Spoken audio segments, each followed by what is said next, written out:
আমার বাড়ি লই গেছে, ওনাদেরও করবেন, আমাদেরকে সাহায্য হাত বাড়াই দিন। আল্লাহ তুমি আমার বাপের পাশে দাঁড়ালে আর আমার বাড়ির তৌফিক দান করে দিও।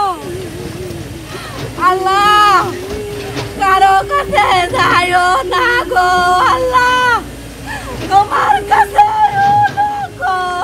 বাবা, তুমি রিক্সা চালাই আমাদেরকে না খাওয়াইছো বাবা, তুমি অনেক কত কষ্ট করছো বাবা গো, বলে তোমার একটা ছেলে থাকতো গো বাবা, আমার বাপের আরো একটা জমিও না নাই গো, আমার বাপের জমা 10টা টাকাও না নাই গো। আমি একার জায়গা দখল করছি, কিন্তু আমার থেকে এখন হাসাত নেই। আমি কিন্তু যদি জানতাম একটা বিতর্ক আমি করতাম না, তখন তো আমি ছোটো আছি। এই যদি মাটিগুলো হালাইছে নানারা, আনগো মাটির কারণে খাল বন্ধ দিচ্ছে, আঙ্গো কারণে বন্ধ দিচ্ছে। আমি যদি এই 400 বাবুর মাটি উঠে দিতাম, তাহলে আর এই পানিটা আটকিত না। আমি মাটি দিতাম গেছি রতারা আঙ্গাই লাড়ি দিল, আমি কার মাটি ধরি, আমি খালও পরিষ্কার করতাম দেয়। রাস্তার মাটি হওয়ার কারণে খাল বন্ধ দিচ্ছে, আঙ্গো ঘরের দোষও বন্ধ।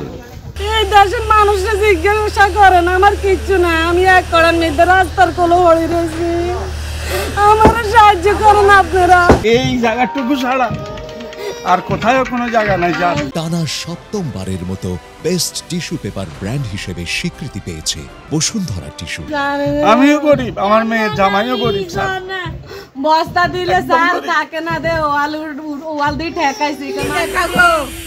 আল্লাহ তুমি দেখাই না, তুমি টাকা পয়সা দিতে আরো নানি গো আল্লাহ, আল্লাহ তুমি আমার বাপের টাকা পয়সা দিতে আরো নানি গো আল্লাহ।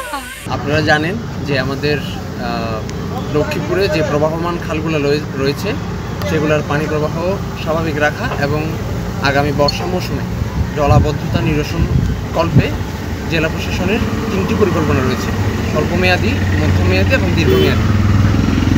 স্বল্পমেয়াদী যে পরিকল্পনা তার অংশ হিসেবে আজকে বাঙাখা ইউনিয়নের এই ছাগলছিড়া মোড়ে আমরা 8টি স্থাপনা উচ্ছেদ করছি, যেগুলা সম্পূর্ণ অবৈধ এবং খালের পার ঘেঁষে এবং অনেকটা খাল দখল করে তারা স্থাপনাগুলো তৈরি করেছিল। তো আমাদের শ্রদ্ধেয় জেলা প্রশাসক জনাব রাজীব কুমার সরকার স্যারের নির্দেশনা মতে আমরা আজকে এই 8টা স্থাপনা উচ্ছেদ করতেছি এবং এই স্থাপনাগুলো যাতে উচ্ছেদ করার পরবর্তী সময়ে পুনরায় গড়ে না ওঠে সেজন্য আমরা সতর্ক দৃষ্টি রাখব এবং লক্ষ্মীপুরে পানি প্রবাহ স্বাভাবিক রাখার জন্য দীর্ঘমেয়াদী জলাবদ্ধতা নিরসনের জন্য যেখানে যেখানে এই ধরনের অবৈধ স্থাপনা আছে আমরা সেগুলো ক্রমান্বয়ে উচ্ছেদ করব।